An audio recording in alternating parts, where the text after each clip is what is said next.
अगर बाजार में खरीदने को न मिले तो उसे खुद बनाकर तैयार कर लो। यकीन करना मुश्किल है कि सामने दिखाई दे रहा यह मजबूत ट्रक बॉडी पूरी तरह लकड़ी से हाथों से बनाई जा रही है। पाकिस्तान के पेशावर की एक छोटी सी सड़क किनारे वर्कशॉप में कारीगर स्थानीय लोगों के लिए कम कीमत में मजबूत और टिकाऊ ट्रक बॉडी तैयार करते हैं। इसके लिए वे बेहद कठोर और मजबूत लकड़ी का इस्तेमाल करते हैं, जिसकी मजबूती लोहे जैसी मानी जाती है।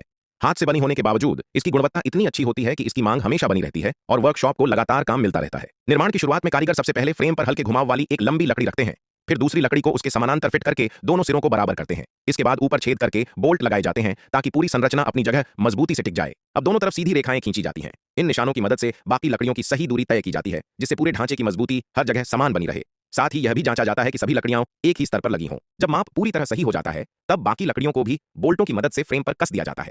लेकिन केवल बोल्टों के भरोसे पूरी बॉडी तैयार नहीं की जाती। अतिरिक्त मजबूती के लिए हर जोड़ पर लकड़ी में विशेष खांचे बनाए जाते हैं।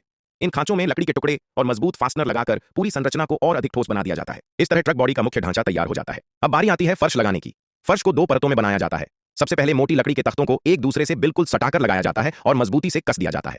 यही पहली परत होती है जो पूरे भार को संभालती है। इसके ऊपर दूसरी परत के रूप में स्टील शीट लगाई जाती है। इसका उद्देश्य लकड़ी को घिसने से बचाना और भारी सामान लादने के दौरान फर्श की मजबूती बढ़ाना होता है। स्टील शीट को लकड़ी पर लगाने का तरीका भी काफी अनोखा है। पहले कई शीटों को जोड़कर एक बड़ा पैनल तैयार किया जाता है, फिर अतिरिक्त किनारों को काटकर बराबर किया जाता है। इसके बाद किनारों पर यू आकार की स्टील पट्टियां लगाई जाती हैं जो पूरी शीट को लकड़ी के फ्रेम से मजबूती से बांध देती है। आखिर में नीचे की तरफ भी किनारों को बंद कर दिया जाता है, जिससे पूरी संरचना और अधिक मजबूत हो जाती है।